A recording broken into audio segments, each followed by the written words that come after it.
অন্তর্বর্তী সরকার ও সেনাবাহিনীকে আবারও মুখোমুখি অবস্থানে রাজনৈতিক মহলে গত 2 দিন ধরে এমন আলোচনা তীব্র হচ্ছে। গণ অধিকার পরিষদের সভাপতি নুরুল হক নূরের লাঠিচার্জের ঘটনাকে কেন্দ্র করে সেনাবাহিনী ও সরকারের দেয়া বিবৃতি, লাইন অব অ্যাকশন, সরকারি মিত্রদের সেনাপ্রধান এবং বাহিনীর বিরুদ্ধে প্রকাশ্য হুমকিতে এমন আলোচনা ধীরে ধীরে তীব্র হচ্ছে। ফলে প্রশ্ন উঠেছে, আরও একবার নিজেদের বুদ্ধিতে নিজেরাই কি আটকা পড়েছেন অধ্যাপক ইউনূস ও তার ঘনিষ্ঠজনরা?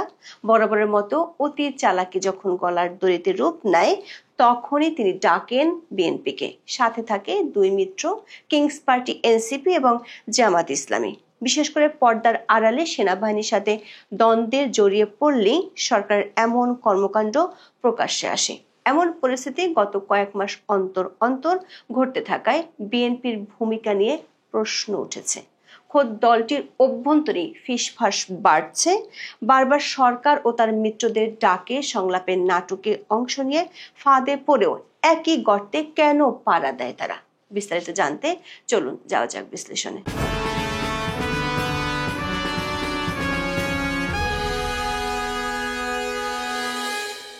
কাকরাইলে জাতীয় পার্টির কার্যালয়ে 29 আগস্ট রাতে হামলার ঘটনাকে কেন্দ্র করে সেনাবাহিনী ও পুলিশের অ্যাকশনে আহত হন গণ অধিকার পরিষদের সভাপতি নুরুল হক নূর সহ বেশ কয়েকজন।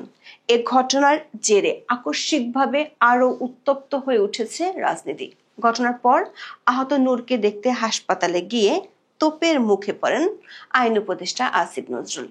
এমন পরিস্থিতিতে পড়েছিলেন যে তাকে শেষ পর্যন্ত মেডিকেলের পেছনের গেট দিয়ে এলাকা ছাড়তে হয়। মাইলস্টোন ঘটনার পর আবার অধ্যাপক নজরুলকে এমন বিব্রতকর পরিস্থিতির মধ্যে পড়তে হলো।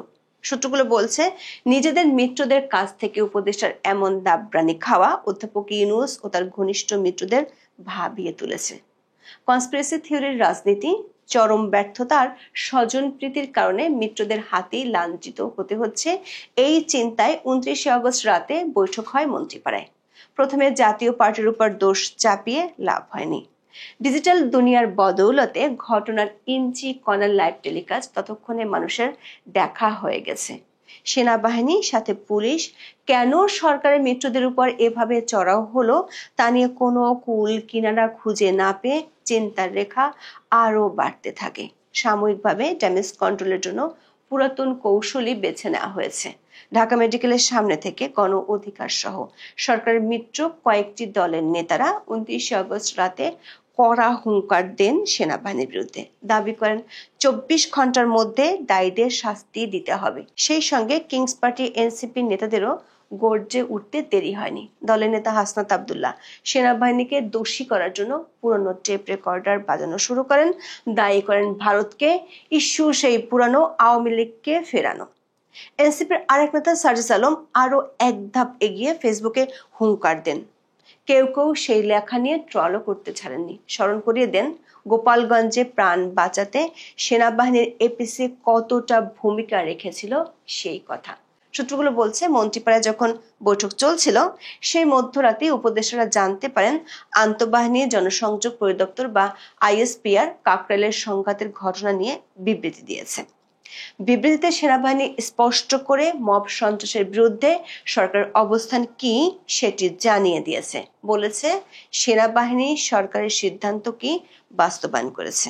এরই মধ্যে রাতভর অধ্যাপক আসিফ নজরুলের নিন্দা আর ক্ষোভের পোস্ট নিয়ে চলে ট্রল, সাথে সেনাবাহিনীর বিরুদ্ধে বিষোদ্গার, হুমকি ধামকি।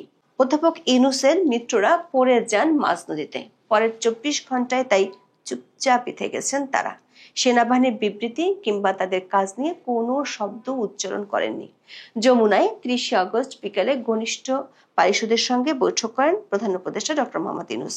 প্রেস সচিব জানান, সবাই অধ্যাপক ইউনূসের ঘনিষ্ঠ কয়েকজন উপদেষ্টা, জাতীয় নিরাপত্তা উপদেষ্টা এবং বিশেষ সহকারী খোদাবক্স চৌধুরী উপস্থিত ছিলেন। অর্থাৎ ঘটনায় সেনাবাহিনীর সরাসরি সংশ্লিষ্টতা থাকলেও তাদের কোনো প্রতিনিধিকে ডাকা হয়নি গুরুত্বপূর্ণ এই সভায়। এমনকি ছিলেন না আইজিপিও।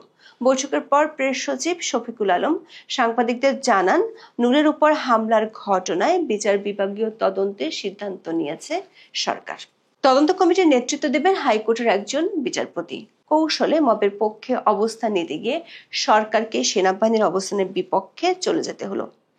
একদিন আগেই আইএসপিআর যেখানে জানিয়েছিল মব সন্ত্রাস প্রতিহত করতেই সেনাবাহিনী অ্যাকশনে গেছে, সেখানে সরকার অ্যাকশনে যেতে চাইছে সেনাবাহিনীর বিরুদ্ধে। এর পরপরই অন্তর্বর্তী সরকারের কাছ থেকে আসে বিবৃতিতে সরকার জাতীয় পার্টির কার্যালয়ে মব সন্ত্রাসকে দাবি করে গণতান্ত্রিক আন্দোলনের স্পিরিট হিসেবে। সেনাবাহিনী যেটাকে বলছে বল প্রয়োগ, সরকার সেটাকে বলছে নৃশংস হামলা। যদিও বিবৃতিতে দোষারোপের রাজনীতিতে সরকার ছিল বেশ কৌশলী। ডিজিটাল দুনিয়ায় সবাই জেনে গেলেও সরকার বিবৃতিতে বলেনি কারা এই হামলা চালিয়েছে, আবার এটাও বলেনি মিত্ররা মব সন্ত্রাস করতে গিয়ে বেদম পিটুনি খেয়েছে। তবে বিবৃতির ভাষা বেশ স্পষ্ট, মব সন্ত্রাস ঠেকাতে বল প্রয়োগ ইস্যুতে সরকার ও সেনাবাহিনী মুখোমুখি অবস্থানে। অন্তর্বর্তী সরকার তার বিবৃতিতে লিখেছে কেবল জনাব নুরুল হক নূরের উপরই নয়, এই ধরনের সহিংসতা, ন্যায় বিচার ও জবাবদিহিতা নিশ্চিতের ঐতিহাসিক সংগ্রামে জাতিকে একত্রিত করা গণতান্ত্রিক আন্দোলনের স্পিরিটের উপরও আঘাত বলে মনে করে অন্তর্বর্তীকালীন সরকার। 2024 সালের জুলাই আগস্টে আন্দোলনকারীদের উপর বল প্রয়োগ না করার জন্য যে সেনাবাহিনী প্রশংসিত হয়েছে, এক বছর পর এসে গণতান্ত্রিক আন্দোলনের স্পিরিটকে আঘাত করার জন্য সেই সেনাবাহিনীকে দায়ী করা হচ্ছে। তবে বিবৃতির পরের লাইনটি থেকে বোঝা যায় সরকার তার মিত্রদের ঠান্ডা করতে কৌশল এবং অজ্ঞতার আশ্রয় নিয়েছে। বিবৃতিতে বলা হয়েছে অন্তর্বর্তীকালীন সরকার বাংলাদেশের জনগণকে আশ্বস্ত করছে যে এই নৃশংস ঘটনার একটি পূর্ণাঙ্গ ও নিরপেক্ষ তদন্ত সর্বোচ্চ গুরুত্ব সহকারে সম্পন্ন করা হবে। 1952 সালের সেনা আইন এবং 1961 সালের নেভি অর্ডিন্যান্স অনুযায়ী প্রতিরক্ষা বাহিনীর কোনো সদস্য দায়িত্ব পালনরত অবস্থায় অপরাধ করলে তার বিচার সামরিক আদালতেই করতে হয়। এ নিয়ে বাংলাদেশের উচ্চ আদালতের একটি ঐতিহাসিক রায়ও আছে। মেজর বাদিউল হুদা কেসে উচ্চ আদালত বিষয়টি নির্ধারণ করে দিয়েছিলেন। বিবৃতির পরের লাইনটিতে মিত্রদের খুশি করার জন্য সরকার সেনাবাহিনীর উচ্চ পদস্থদের প্রচ্ছন্ন হুমকি দিয়ে রেখেছেন। বলেছেন প্রভাব বা পদমর্যাদা যাই হোক না কেন জড়িত কোনো ব্যক্তি জবাবদিহিতা থেকে রেহাই পাবে না। স্বচ্ছতা এবং দ্রুততার সাথে এর বিচার সম্পন্ন করা হবে।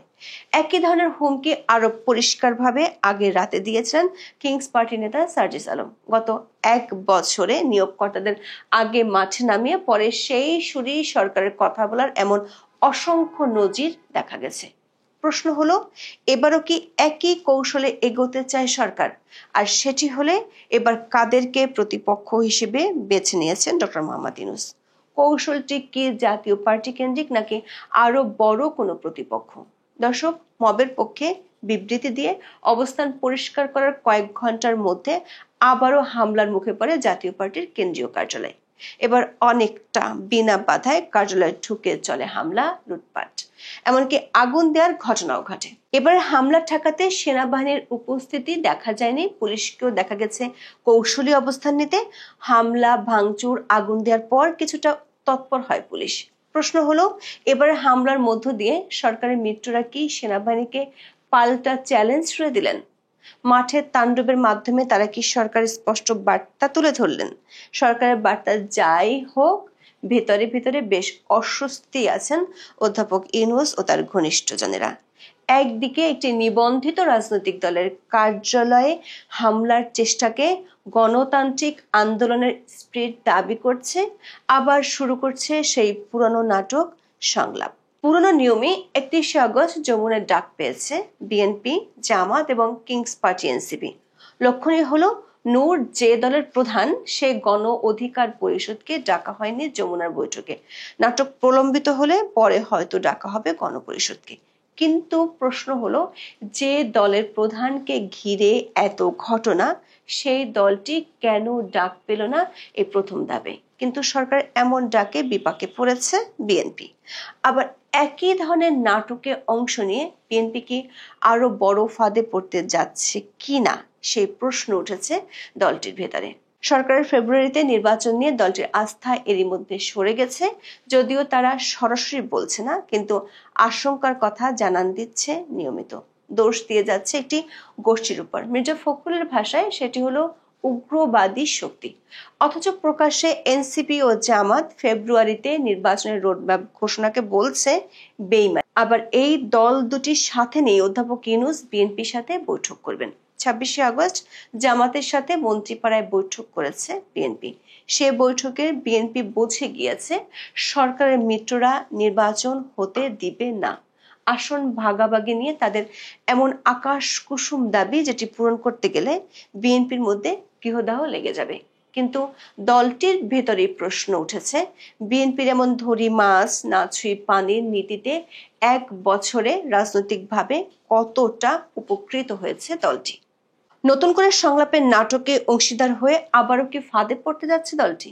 সরকারি মিত্রদের ছাড় দিতে গিয়ে ইশরাক হোসেনের পর ফজলুর রহমানকেও বলি দিতে হয়েছে। সবশেষ মঞ্চ ৭১-এর অনুষ্ঠানে মবের পর বিএনপির নিষ্ক্রিয়তা দলটির মুক্তিযুদ্ধের পক্ষের শক্তির দাবিকে প্রশ্নবিদ্ধ করেছে।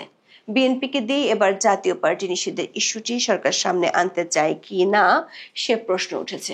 জাতীয় পার্টির কার্যালয় ঘিরে 2 দিনের ঘটনা প্রবাহে পরিষ্কার হচ্ছে নতুন ছকের বিভিন্ন দিক।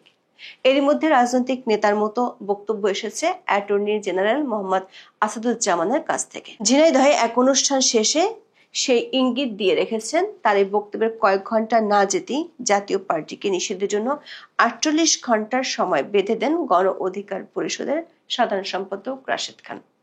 সব মিলিয়ে সরকার ও তাদের মিত্ররা গান গাইছে একই সুরে। প্রশ্ন হলো, এবারের ছকটিও কি আগের মতোই সফল হবে? সেনাবাহিনীর বিরুদ্ধেও যে চ্যালেঞ্জ ছোড়া হলো, তার ফলাফল কি হবে? জাতীয় পার্টিকে ঘিরে সাজানো কৌশল শেষ পর্যন্ত কোথায় নিয়ে যাবে দেশকে? এখন এ পর্যন্ত। সবাই ভালো থাকুন, সুস্থ থাকুন, নিরাপদে থাকুন। দেখা হবে আগামী পর্বে।